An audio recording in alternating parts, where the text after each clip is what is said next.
Writers are generally not very comfortable when they're not writing. Painters can't think straight when they're not painting regularly. It is uncomfortable to not practice the gifts that we've been given or the gifts that we've cultivated over a period of time. And to be clear, your gift may morph over many years. Like maybe today your gift is decorating cakes and tomorrow your creative practice is more about ceramics. My point is that once we've started a creative practice and built up some momentum over months or years, if we try to neglect that practice, we'll find that something feels really off inside of us. Life will get out of balance and we'll spend our time wondering like, what in the fuck is wrong with me right now? My symptoms oftentimes look like anxiety that I can't explain, getting angry in traffic for no good reason, or being short with my wife.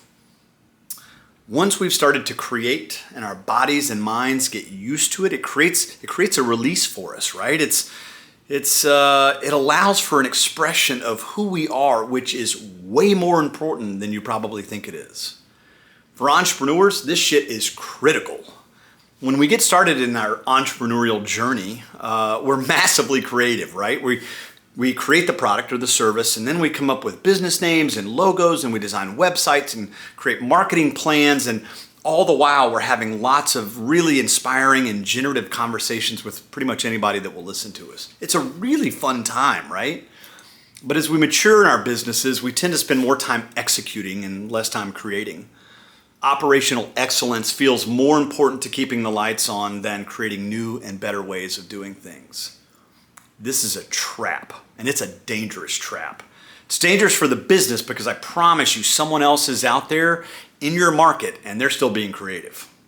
But it's also dangerous to you personally because when we stop being creative, a little bit of the joy of being an entrepreneur dies. And when that joy dies, it's hard to keep up the effort to maintain the workload that being an entrepreneur requires.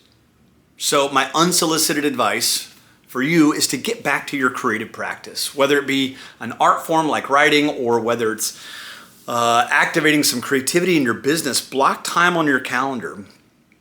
Shut off all your administrative apps and go analog. Journal by hand or grab some Post-it notes and generate ideas for your work. The generation alone will feel really good, even if it's just a start to something larger. The main point is to give your mind that creative release it needs to bring you and your work back into creative stasis. And have fun.